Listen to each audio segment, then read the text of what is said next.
every day in class. I'm 18, right? There it is.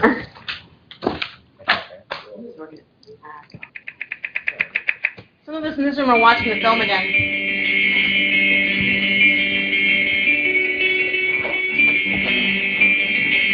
I like it like the first. We're on the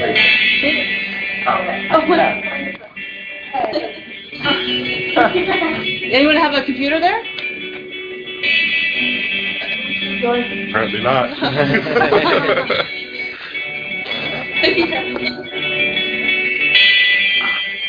Maybe you could play it on yours. Yeah. Hey! I'm going to turn it around for y'all. Actually, I'm not getting. You're not getting wireless? Good guess. Okay. What's Thank the you. password? I'm calling now. I don't know what it said, but someone told me at one point. See if this will. Walk up to the camera. Okay, yeah. That will probably be like the weirdest way of watching a film ever. It's like, is it very tiny on your screen? Yeah. You don't play down that. Like watching Yeah, show I know. Yeah.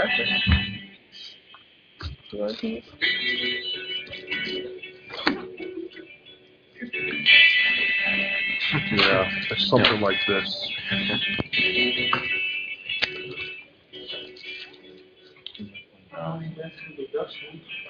I don't remember if it's a Truman or Mizzou or what. Oh, hey, there he is.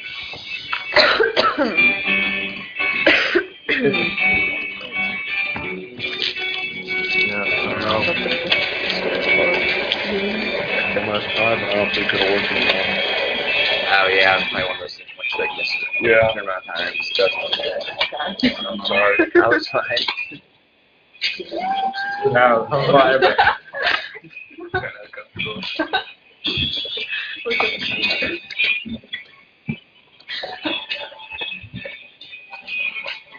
Hey!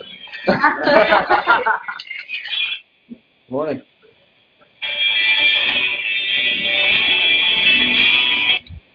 I didn't see you there. Yeah, I just logged I was- on. I was texting Anastasia over here to help direct students. We're having Adventure Monday all over campus, finding the teleconference rooms so that we can talk with you. The beginning of the semester, right? Yeah, well, yeah, and also we're pioneering our sort of teleconferencing system. We've never engaged with the university system before, so we're new to the rooms, and they're all over in different parts of campus. Some are driving distance away. Oh, right on. Right on. Good morning. How are you? Pretty good. I guess I'm a little bit early, but yeah, doing well.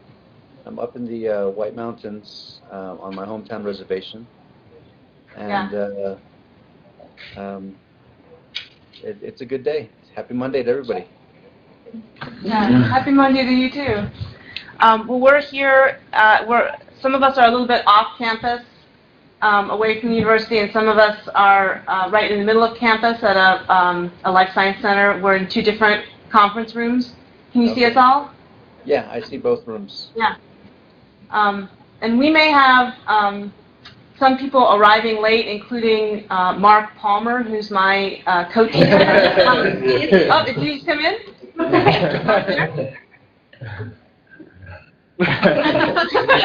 Hey, Mark. Are you there? Yeah, I'm here. It's Hey. so crowded in here. I thought I would just sit over here to the side. Okay, cool. So, yeah, they said you had left the room, and that everyone said you had gone to get cookies. Coffee, okay. So, Mark Palmer, Dustinn Craig, I want to introduce the two of you. Mark is co-teaching this class with me on digital Indigenous studies. Hi, Dustin. How are you? Fine, thank you. And yourself? Good. How's it back in Arizona? It's nice.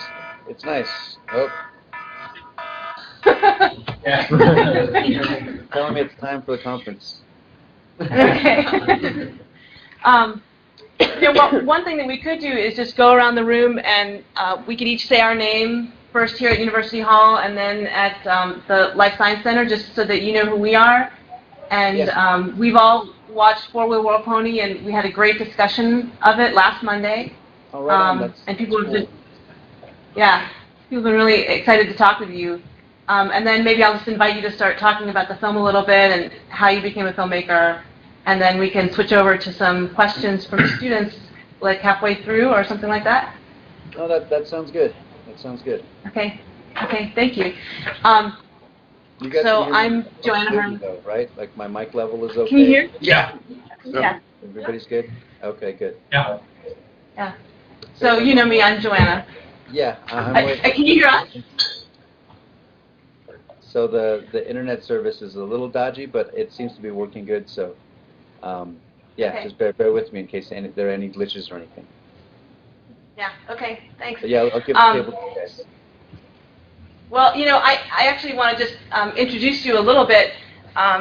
So for those, we've talked a lot about Dustinn Craig's film Four Wheel World Pony, but I also want to note that he has made a number of other short films and also a major documentary for public television, the film Geronimo, which is part of the We Shall Remain series, and is completing another a major documentary on the Apache Scouts, and I believe that's almost finished. Is that correct? It's making progress. You know, it's hard to get the funding that we need. So that's been the slowest the slowest process. But it is going, and we'll be doing more production this winter. So he's finishing another major documentary. And his films have won awards like from Arizona Public Media and other places.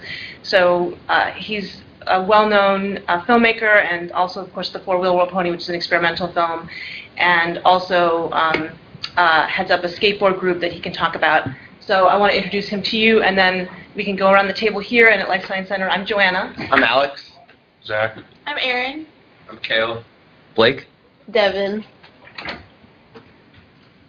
And also one more person coming in. Can you say your name? Lainey. Lainey. Okay. And then over to you, Life Science Center. Start over here.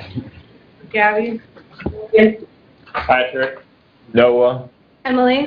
Lindsay. Kristen. Caitlin. Julie. Young. Emily. Zach. Thanks. So, Dustinn, you know, I wonder if you could just start by talking about how you became a filmmaker and how you came to make Four Wheel World Pony. What the production of that was like. Yeah, no, this is I'm first of all, you know, as I'm Dustinn Craig, and I'm a White Mountain Apache, and amongst the Apache groups there are many different groups, and actually, you know, just the term Apache is a very sort of generic and very broad one, and it using it causes us to lose a lot of the, I guess, the sense of identity and location of each specific group. So, you know, White Mountain Apache is a little better than just Apache, but in the names or in the language of each of the various Apache groups, they have their own name, which basically describes them or their territory prior to America's arrival.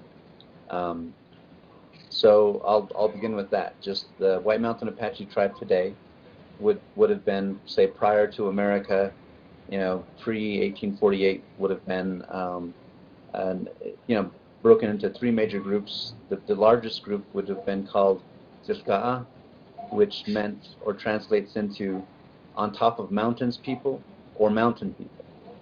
The second subgroup would have been called Shinapaha, which translates into many go to war people, or they raid for many horses people. And those, it could be interpreted either way, just based on how you pronounce it. Shanapaha, Shla means like many, Napaha means go to war, or you could say Shlin, which means horse. Napaha, it's like they go to war for horses, or they go to raid for horses. And the last subgroup would be called Zistaden, which meant at the base of mountains people. And so these names would have been known far and wide, all the way, to, California and, well into New Mexico. And there are so many different groups of people that it's sad that these names are being eroded by English terminology, because even out here in rural communities, the indigenous languages are being spoken less and less. We still have many fluent language speakers, which is good, and there's a lot of work going towards preservation, but the stats don't look bright for the future.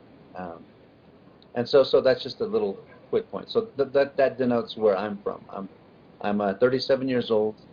I grew up primarily here on the White Mountain Apache Reservation, and this is where I got into skateboarding. My father held the very first skateboard contest here on our reservation in 1978.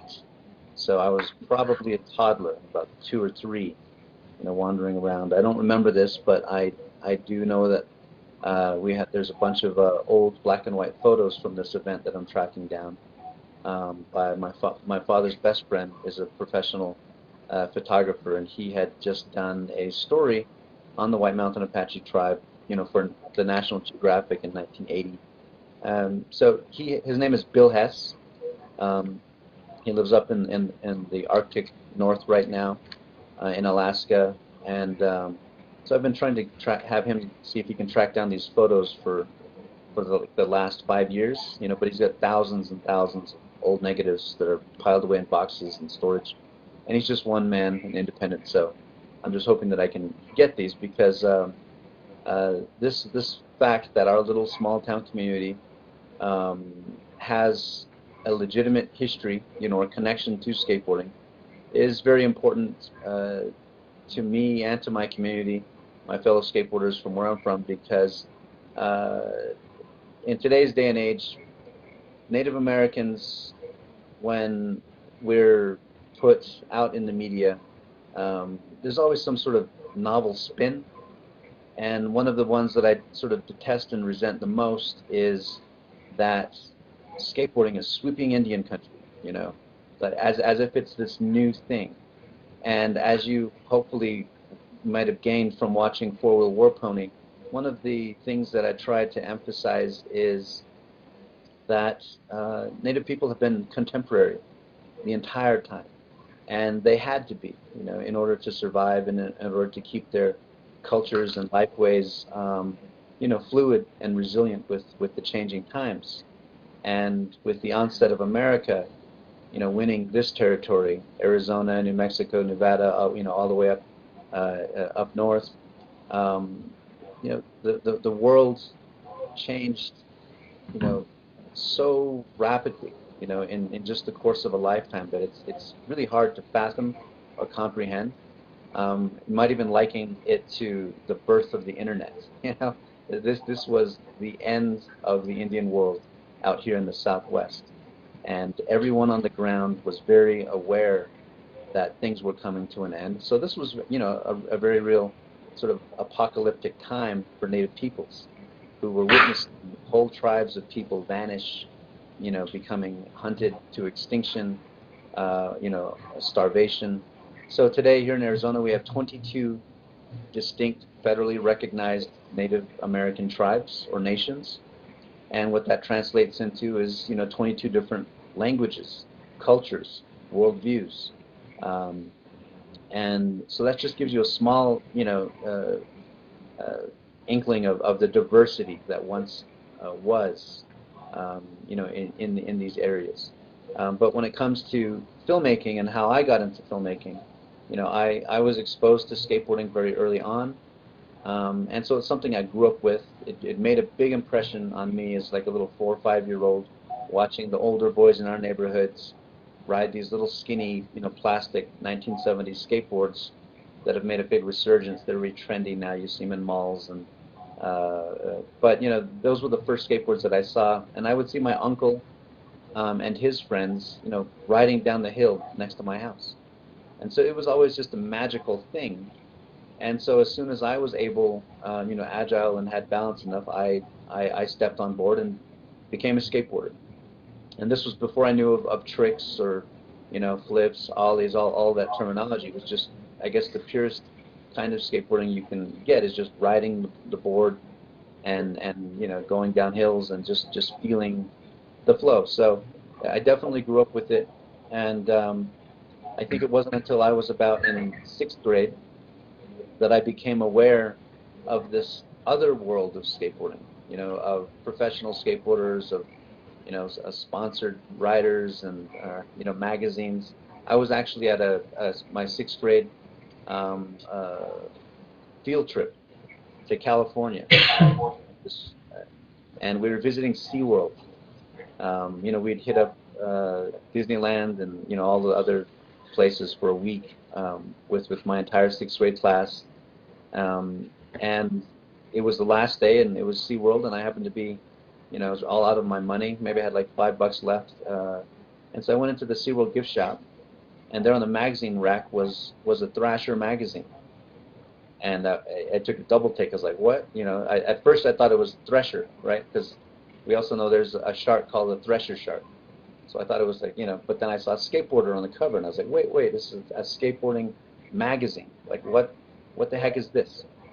And so I picked it up, and I used my last $5 to buy this magazine and read it from on the bus all the way home from, San Diego, all the way back the whole 6, 7, 8, 9 hours on the bus, over and over and over, from cover to cover, and it just showed me this entire world that I had no idea existed, but I still felt like I was a part of this world because I rode a skateboard. I grew up with a skateboard, so it was very illuminating for me.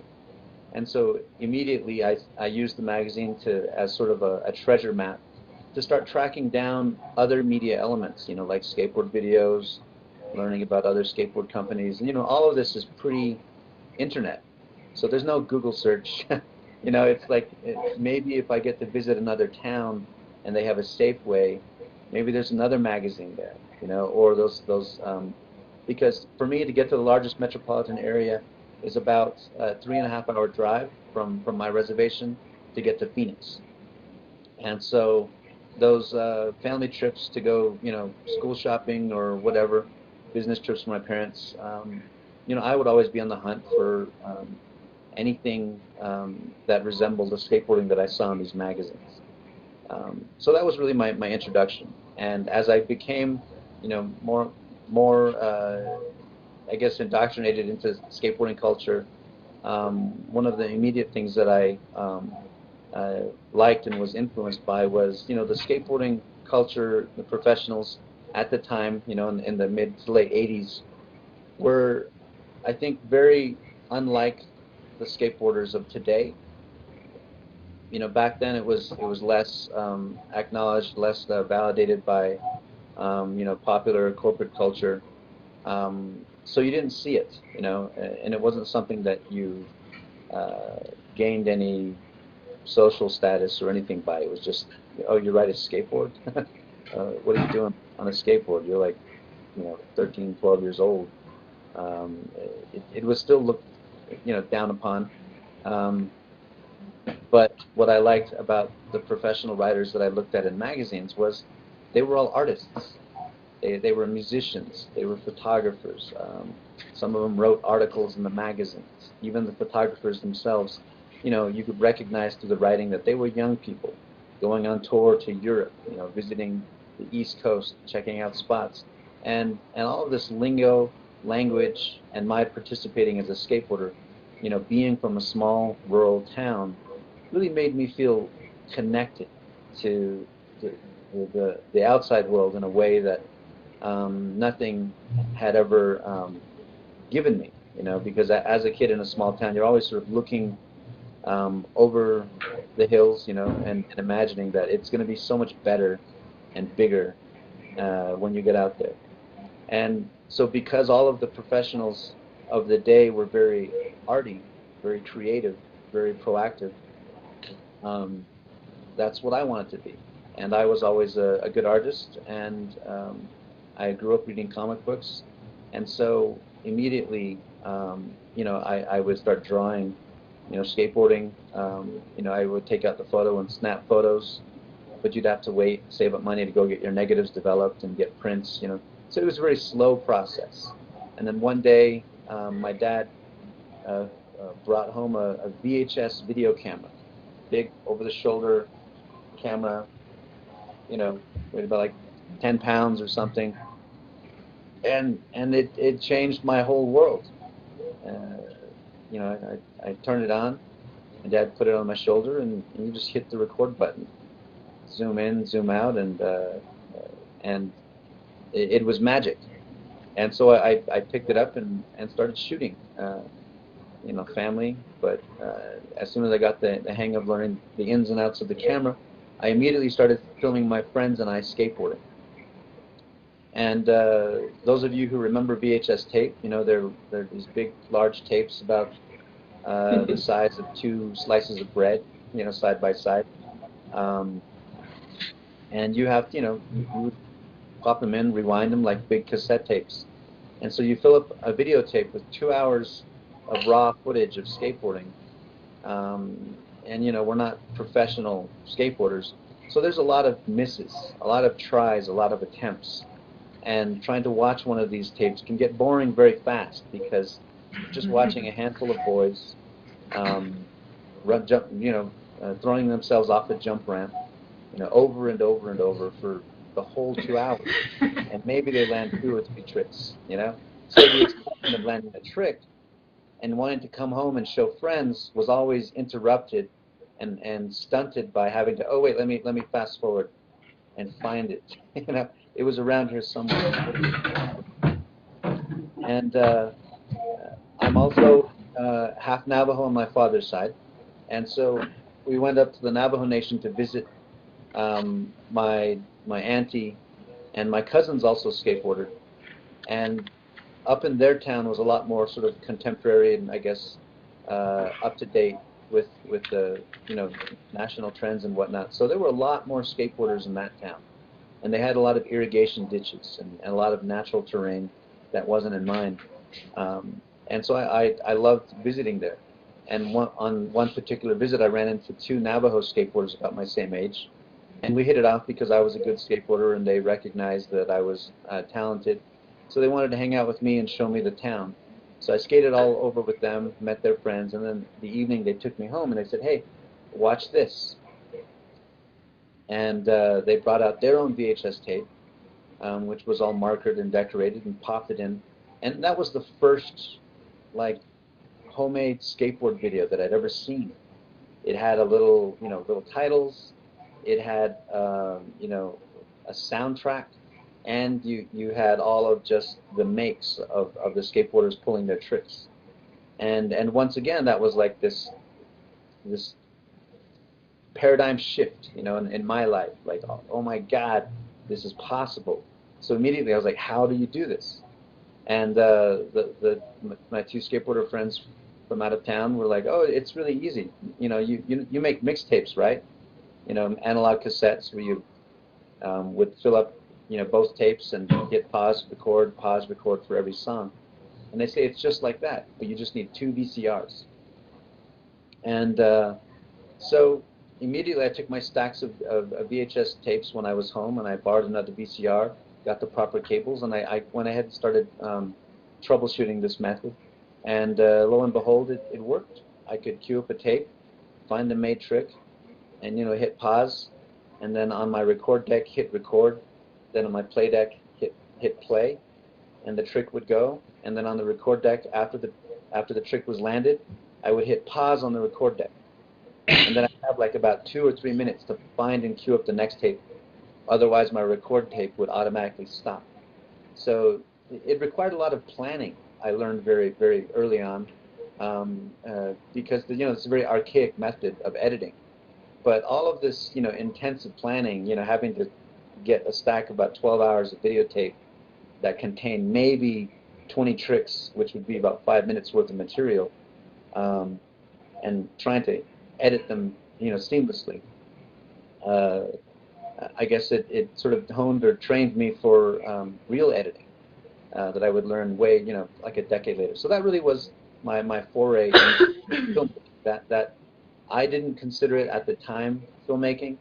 I didn't know what to call it at the time because being from a native reservation, number one, most or many reservations are very rural, right? And most reservations don't have what you would, I guess, a decent economy. Reservations, many of them are classified as federal trust lands, meaning that they are essentially wildlife preserves for native people. And this trust is a weird term, meaning that the federal government holds these lands in trust for the behalf of your people. So basically, we have no equity, and we haven't had any equity from the very get-go. And this is by design, because in the late 1800s, Native Americans were very formidable impediments to manifest destiny. And so it was in the best interest of the United States to keep the subjugated peoples, the conquered peoples, at a disadvantage, to help, I guess, what's the word? I guess get them up to speed and Americanize them as much as possible. So basically, we've been the byproducts of over 125, 150 years of forced dependence and forced acculturation policies that have been implemented on Native American groups, as sort of like these ideal test subjects. But that's beside the point. But that's why many reservations don't have anything. There's not stores. There might be one main store, but there's not. You don't have a variety of houses. And the sad part is most of us aren't taught these things in school. These are things that I learned in my 30s. Again, I'm 37 now. And as a young person growing up, you look around at your surroundings and you wonder, well, why isn't this as cool as California? I just visited SeaWorld, and they had stores on every corner. And when I go to the white border town 20 miles off my reservation, they have a Safeway, they have a McDonald's, they have a Taco Bell and a Burger King. They've got a little Sears and an Ace Hardware store. What's our problem, right? So as a young person, you don't know this stuff.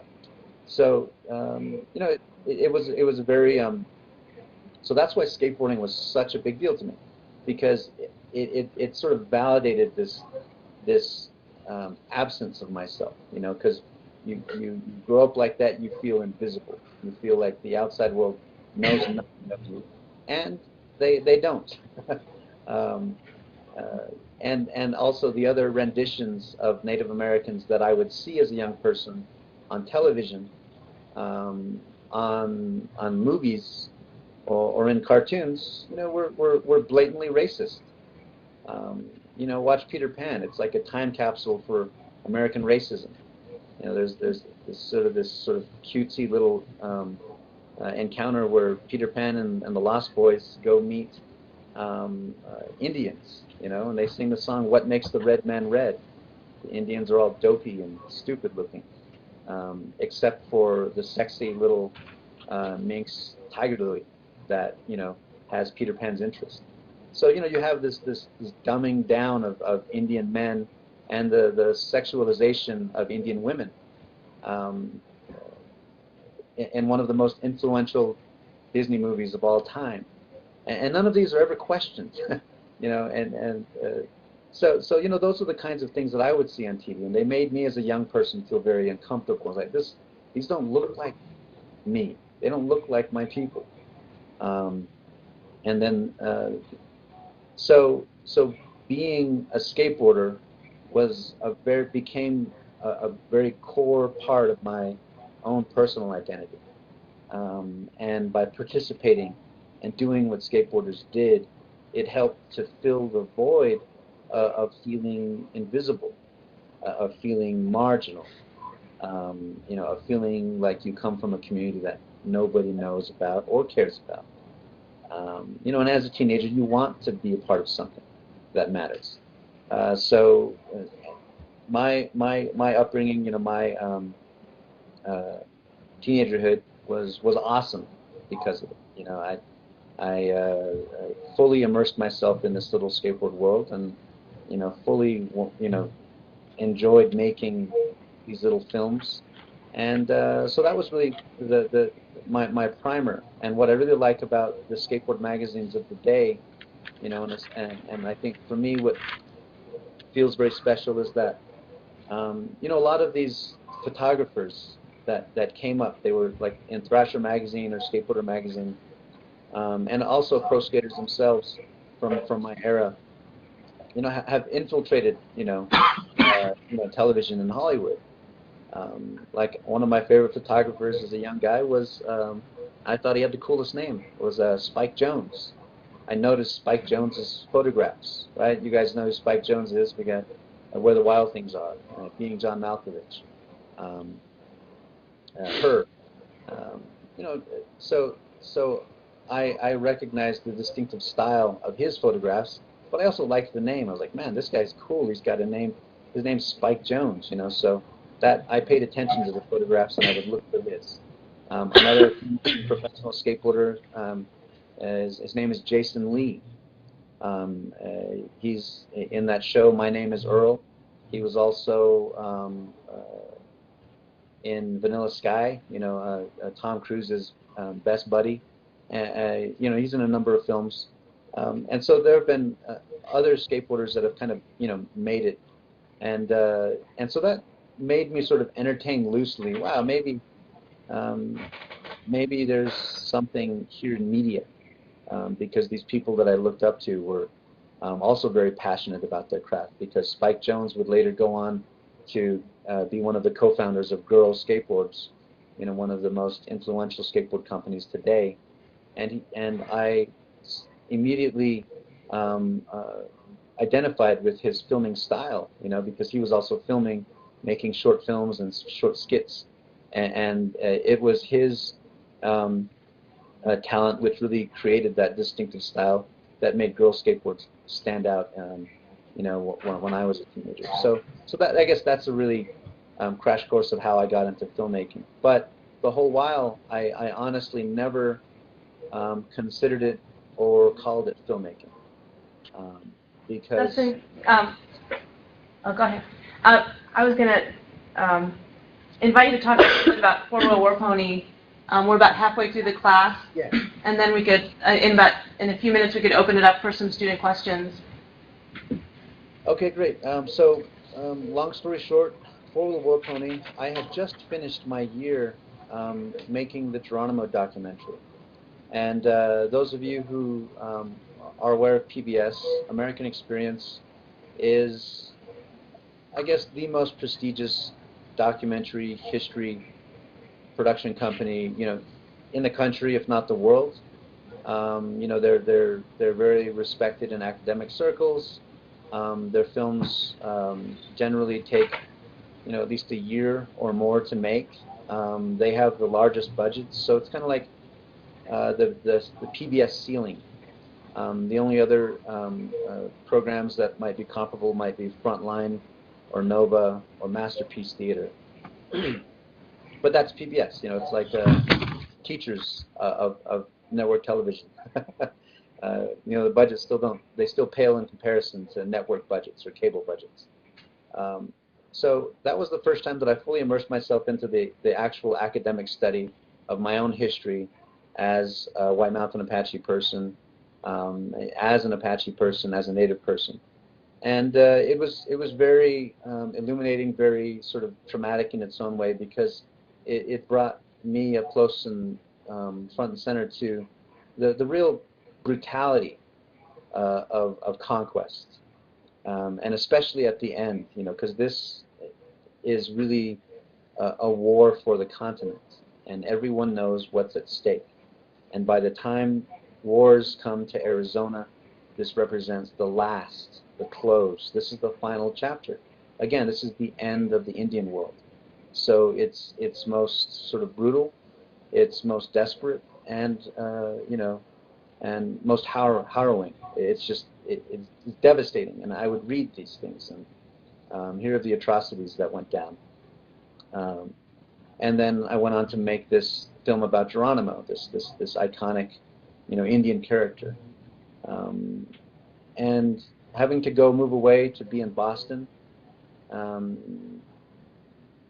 make a film where all of my production and interviews took place here in Arizona and New Mexico, was a little maddening, because it's all for oversight, because I was a young filmmaker.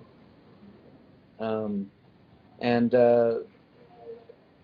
it also brought me, close and it brought me to the reality of how small and marginal Native communities still are. You have this large 5-part documentary series, I don't know how many $1 million it cost to produce it all. And there I was, the only Native American filmmaker who happens to be an Apache, a White Mountain Apache, charged with the responsibility of tracking down Chiricahua Apache descendants of Geronimo for the white man. Just like the actual history. My ancestors were the first Apache scouts to serve for the U.S. Army, and they were the only ones who could catch or track down Apaches on the run. So there's all these weird historical ironies that So at any rate, I was trying to bring an Apache perspective to this story of Geronimo, and this Geronimo character is not one who was liked or loved. In his day, he was very reviled. He wasn't, trusted. He was the kind of guy you would steer your kids from. He's more of a thug, gangster type, human trafficker, gun runner, loyal to no one but his immediates. And these are all antithetical to core principles of Apache culture. And so one of the biggest points we tried to make was that his iconography is really a white American construct. And so I made the film. I came home, but making the film was not easy. Getting that perspective on television was not easy, because programmers, the funders, everyone has grown up on that mythical story of Geronimo, this freedom fighter, the last man standing, the little guy standing up against impossible odds. It's very near and dear to the American narrative, and sadly, because of all of these, over 100+ years of forced assimilation, he's also become that symbol to Apache people today who have been disenfranchised from their history and culture, and who essentially can only turn to the sources that lie in the outside world, history books and movies and pop art, which all utilize him. So he's not a character I adore. I can empathize with the character and his life and times and his people, but I can see the damage and the impact of having your history sort of co-opted, and regurgitated into something very foreign. So I came back to Arizona having completed that film, very jaded, very disillusioned, very, very beaten, very torn up. They chewed me up and spit me out. And it's a 5-part series, right? And it's plugged as History Through Native Eyes. There were other natives involved in the series, but I'm the only one that's actually the director, the writer, the producer, going out into the field, tracking these people down, interviewing them, sitting in the edit room, watching and helping shape the entire film from the first frame to the very last frame. No other native did that, and it seemed like it'd be a great marketing point, right? If this is your big 5-part series, the first thing that they've done in like 15, 20 years about native people, native content, it'd be a good, promotional selling point. But because I was very committed to speaking the truth and trying to bring my community's perspective into this national rendition of the past, I'm looked at as, again, an impediment to deadlines. You're just making it harder. Why can't you just make the freedom fighter story we all want to hear? But that's not who I am. So if you can go look at the American Experience website, and I'm buried. There's no PR about me. There's nothing. I've just got a little blurb, my little director bio, and that's it. But that again, so you really just took my voice trying to stand up for marginalized people, and they were able to just crush it like a cigarette butt. And that's the reality of Native people. And today you have this controversy over the Redskins name. It's a racist term. I have an archive photo of a scalp hunter holding proudly the scalps, a handful of scalps of Native people. My people. And yet it's dismissed because, again, the majority of you have never met people like me. So I'm like a walking, talking, living ghost. Being a Native American is like being a ghost. So, so anyways, that's sort of all of the rage, the angst, the sadness, the despair that I was feeling. And I had the opportunity to make Horror War Poem. So I was able to combine the thing that I loved the most with this new history insight that I had gained through doing this research. And what I wanted to do was to make something that encapsulated my life and times, but also would show my community in a way that allowed us to retain our distinctive identity through the research of history, culture, and ethnography. I was able to find these old terms that even old people today don't even use. These are pre-reservation terms, the ones that I gave you earlier. But they have a lot of meaning once you understand them. And so I wanted to share this with the young people that I was closest to, and the young people that I had worked with my whole entire life, and these were the skateboarders in my community. And for the Geronimo film, I was actually able to cast Apaches as the actors. And I did this, as appropriately as possible. So to people who played Chiricahua Apaches came from Mescalero. They were legitimate Chiricahua Apache descendants. And the people who portrayed the Apache Scouts were White Mountain Apaches from my reservation, skateboarders, who historically, the Apache Scouts were in their late teens and early 20s, most of them, who, like the skateboarders that I had mentored and helped, were also in that same age group. And because they're skateboarders, they're lean, limber, and fit and wiry, just like the guys that you see in these 1800s archive photos. So it was a perfect fit.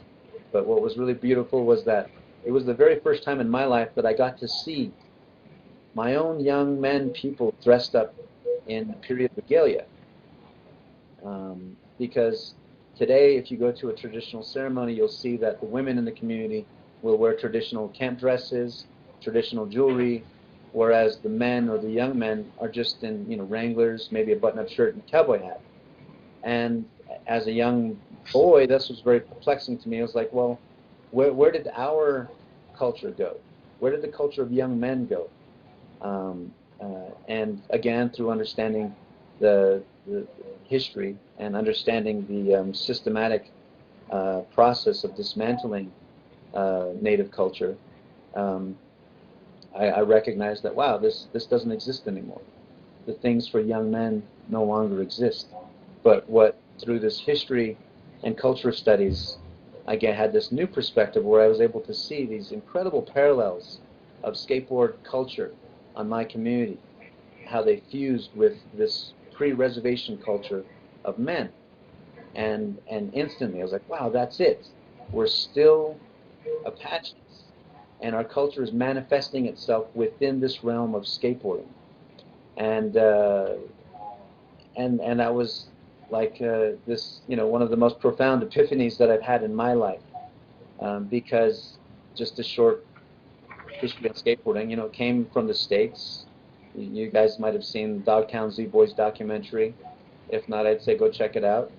You have skateboarding evolved using the natural environment, natural terrain, and it's become what it is today. So it's a very young culture. Native cultures, on the other hand, are, are thousands of years old. According to them, they go back to the beginning of time and have always been since time immemorial. But they too come and emanate from the very landscape that the peoples reside on.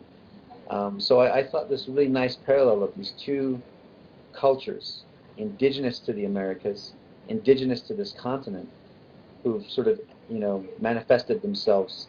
And I think that therein lies the parallels, So you have this young sort of tribal youth culture that's in skateboarding, and skateboarders, have to do all these perilous stunts, and it's very time-consuming. It takes years to become good. It's kind of like gymnastics or kung fu, a lot of personal investment and a lot of introspection and figuring out your body, understanding your own limits and knowing how far you're going to push yourself before you get hurt. So, it's very perilous, but as you get better and better, you acquire respect from those around you who do it. So it's a very self-determined activity, and I saw a lot of these parallels with the way in which young men were raised prior to the reservation system. And so utilizing all of the cultural imagery, a lot of the reenactment photography, was really just trying to go and show my own community, these young kids that I grew up with and care about, that you still are who you are, regardless of how contemporary you look, regardless of whether or not you speak fluently in your native language or you speak fluently in English. You are a distinct group of people who have been on this specific land base since before America was even a country. And that's very significant. To actually say that I can go outside this room right here and go, to a tree, that was here, was a seedling, before America even came into the Southwest. That's very profound. And so, so that's sort of, there's a lot of content that's, crammed into Forward War Pony. In different frames brought together, which is a thing I love about the film. I want to just invite, we have about 10 more minutes of class left. We can stay over. I think we have the room until noon, but some students will have to get up and leave to go to their next class in about 10 minutes. So I wanted to open it up to questions, either here in this room, University Hall, or in Life Science Center. Does anyone have a question about Forward War Pony, or any other question for Dustinn about what he's been talking about? It's such a profound story for me. The way that you talk about Forward War Pony, there's so much backstory, so much context. Anyone have questions? Yeah, I have a question. Yeah. Did you have like an idea of what you were trying to do beforehand, or did you piece it all, did you film it all and then try to piece it all together afterwards? Well, in Forward War Pony, you're getting essentially about 20 years of skateboarding, crammed into 9 minutes. And so in it, there's old VHS footage of me as a 14-year-old boy, and then you'll see me in my 20s. So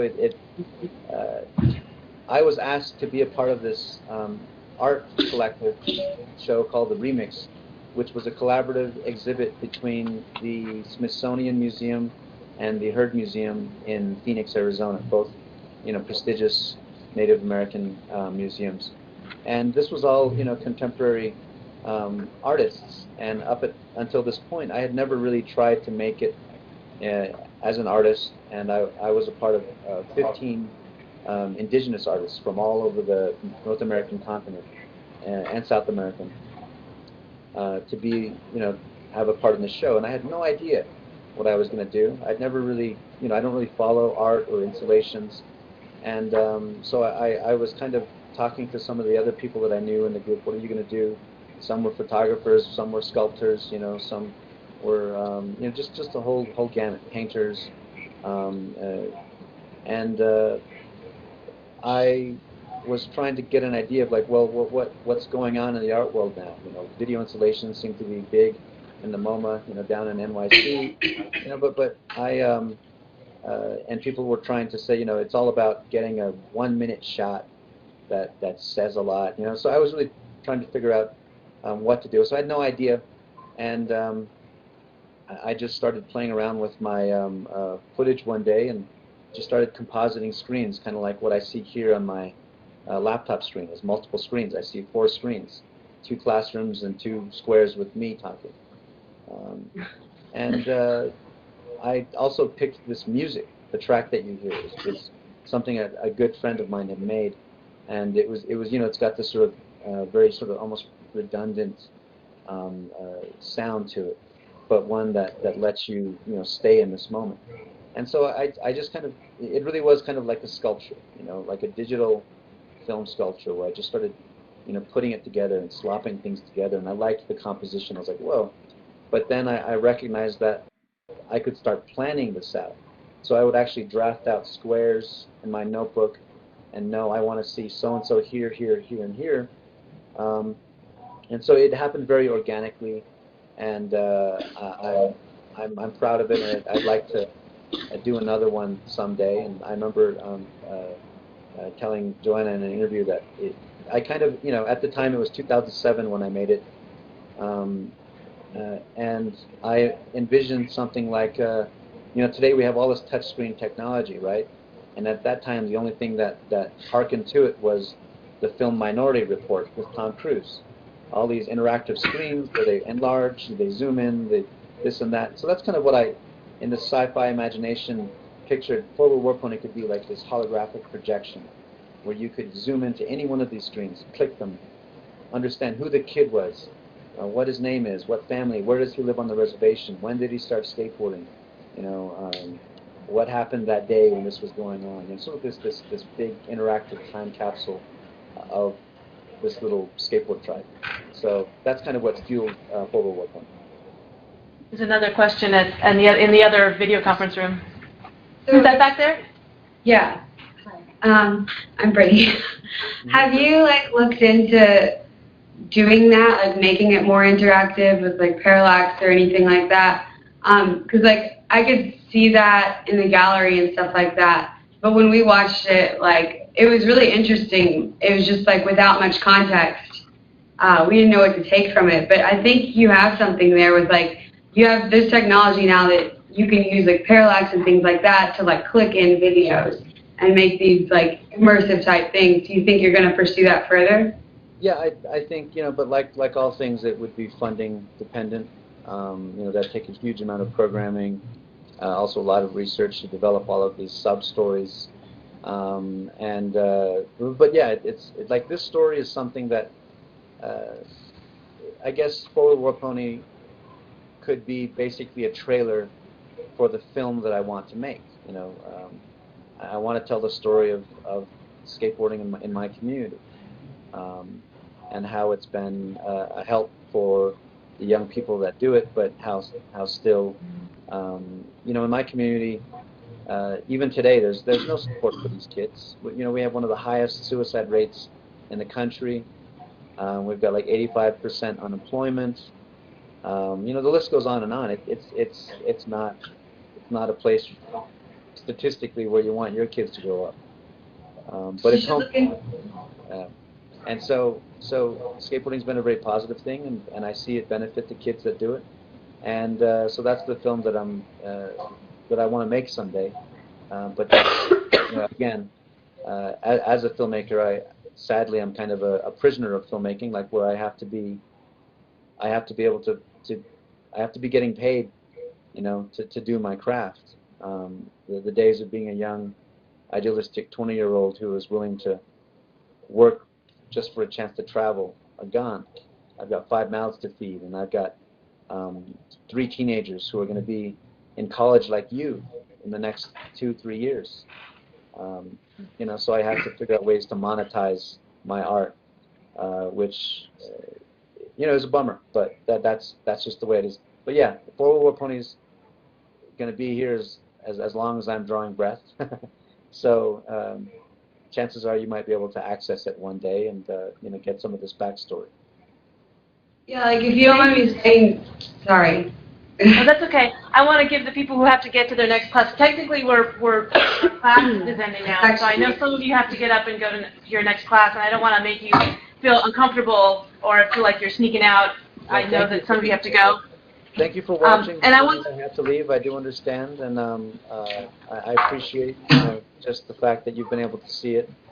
If there was anything I could do right now, I would be exactly where you're at. I want to be in college. I left college to start filmmaking, and then had to filmmaking to feed my family. So I want to go back to school, become an anthropologist or a historian. Thank you so much for taking the time to talk with us. Thank you. Thank you so much. If anyone wants to stay around, we probably have another 10 minutes if you do want to stay and talk with those who can stay. But I wanted to let people know that they could leave, because some people have other classes they have to go to. Does anyone want to stay and talk? I do. I want to stay and talk with you. I'm happy. Yeah. Stay, I don't know what I say. I have a question. We have one question over here. Yeah. How are skateboarders perceived on your reservation by the non-skateboarders? Well, they're perceived as troublemakers, delinquents, gang members, substance abusers. It kind of like in the 80s, all of the Say No to Drugs PSAs that Nancy Reagan helped get funded. It was always the scenario of some innocent kid at a park, and it's always a skateboarder who walked up and says, "Hey, buddy, you want to smoke a joint?" So there's that sort of renegade stereotype of skateboarders that is still very alive and well, and is accurate to some extent, but not by and large. So sadly, our skateboarders aren't looked at very positively. But again, they come from some of the most disenfranchised demographics of our reservation, so they are, they are rowdy kids, and they do get into trouble. Not all of them, but a great deal of them do, and that too is also backed up by a lot of skateboarding advertising. A lot of companies market this sort of drug, rock and roll, live fast, die young lifestyle. And so a lot of the young people really emulate it heavily. So skateboarding on one hand is really awesome, but at the same time there's a lot of sort of societal whackness that's embedded in too. That leads kids down the wrong path. But they're still there. But say for example, all of those wooden ramps that you saw, those don't exist anymore in Forward War Point. They've all been burned down, dismantled, or destroyed by everyone but the skateboarders. So this story is a group of kids that have been trying, under my leadership, to try and stake a claim to carve our own space in this little reservation territory, and we haven't been able to get one. We're sort of still, we're like the Moses' people wandering the earth. Like no one wants us, and so that's kind of my life's goal is, I want to get a real skate park, a really nice one on my reservation, that's permanent, that has, lights and drinking fountains and bathrooms, and an emergency phone, and that's well lit and in a public space. But again, things like that don't exist on the reservation. Even our public parks, they don't get upkeep because there's no infrastructure. Reservations, many of them are like 70, 80 years behind in terms of how they operate because, again, of this sort of very paternal forced dependence model that we've been on. You've really conditioned an entire group of people to think that they have to ask permission to do everything. And that's so ingrained into the contemporary culture of reservation politics today, reservation government. And so you have people in my generation who are more aware of things, but struggle to implement change from within, because this Western governance model is very rigid, and many people are invested in its upkeep. So there's still a long ways to go, but that's my goal, is to try to get a real park on our reservation. But sadly, though, every community within like a 200-mile radius has a skate park now. The irony being that we were the first to have a real skate park that we built with our own hands, back in 1996, 97. And so kids from Phoenix, Tucson, from all the surrounding white communities would travel to our reservation to skateboard. For the first time in history, you had non-Indian kids coming to our reservation, to skateboard. The only time you have non-Indian kids come to our reservation is whether they're part of a Christian group that's coming to, convert, get more souls to their congregation, or to compete with us at school sports, or to do sort of Good Samaritan, public service work that again is connected to churches. But other than that, people don't come here. Our border town's just 20 miles away, and it's amazing at the kind of bullshit that people think goes on my reservation. It's really sad, but that's the reality of it. Yeah, I have a question. So in our class, we're kind of talking about the role of producing media as a form of activism, and you're someone who's worked both in like the mainstream, like PBS. You've made this sort of Western piece of media, and then you've made your own sort of grassroots for Native people piece of media. So where do you see the role of like media for Native people, like in reclaiming representation? Like, is it infiltrating Hollywood and like getting in that way, or is it creating like your own media? No, that's a great question, because I really thought that my career was going somewhere. Started with my first PBS film back in 2000 that broadcast in 2003. That sort of validated me, gave me a resume that allowed me to get these museum projects and a lot more and more work, getting bigger and bigger projects, and finally that American Experience project was the biggest. And then you just drop away into obscurity. And that just bring, that's the reality of Native people in film, is that you are never going to be able to participate unless you're willing to compromise and to be somebody's caricature. And that's the reality. And so for me, I'm at this point where like, I'm going to finish off I'm contracted for this Apache Scouts documentary. I have a contract with PBS. I've received some limited funding, so I have to deliver.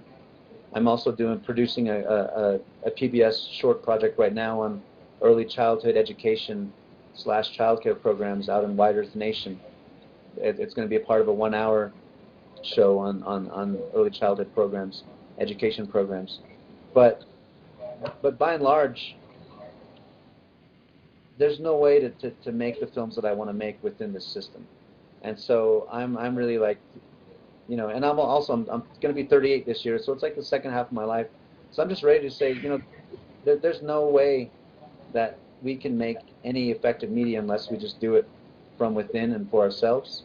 And so I'm looking to try and hopefully develop Forward War Pony, the company, and my skateboard team into a sort of media training group where I can hit up youth centers and maybe wellness centers on reservations to say, well, we can do several things. We could come to your town, do a demo and a skate competition event, facilitate it for the young people there, or we can do a week to 2 week media course using skateboard culture that already exists in your community to connect with the young creatives.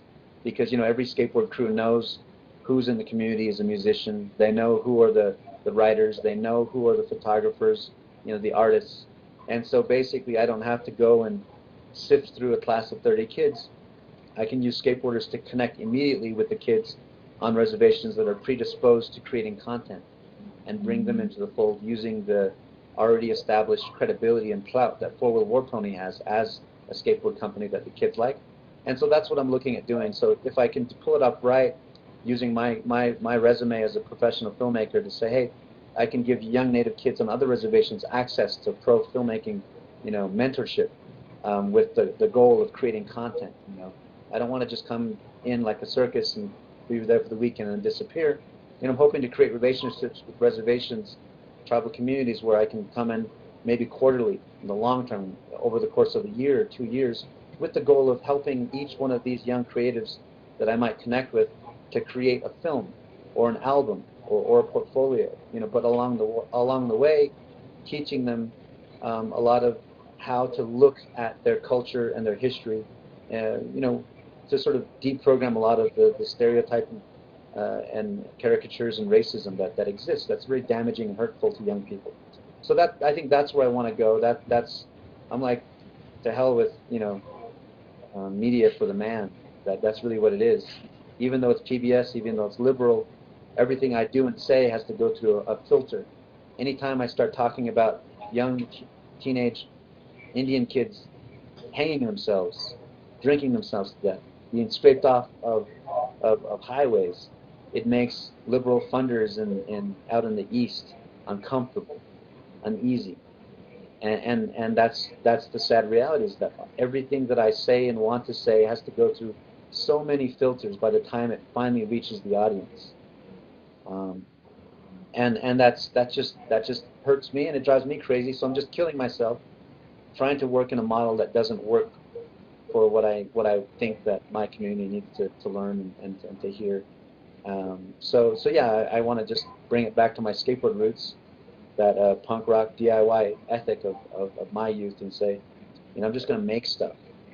And I think that the monetization set component might actually be able to come from Forward War Pony doing media workshops with young Native people.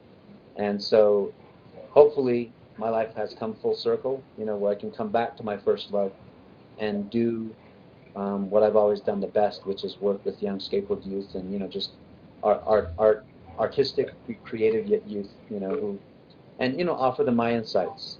But I think that what separates me is that I'm one of them. And once they know me and meet me, they'll see that. I have proof that I'm not just, a fly-by-night capitalist who's saying, hey, it's cool to make youth workshops these days, they're hot. We can get grant monies for this. It's like, nah, this is really who I am, and I recognize the obstacles that are in the way of young Native people nationwide. And so this is how I think that I can make a difference in a way that also helps me. So Thank you so much. Thank you so much. Great question. That's a great question. That's a great question, Caitlin. Thank you. So we're at 11 o'clock, we're at 12 o'clock, and so we probably need to wrap up and let some other people use the room, the teleconference room. Keith, thanks for facilitating these rooms and helping us connect. Dustinn, thank you so much for talking with us. It's been really, really a good conversation. Yes, huh? And you can also direct your students to the Forward War Pony Facebook page. Oh, yeah.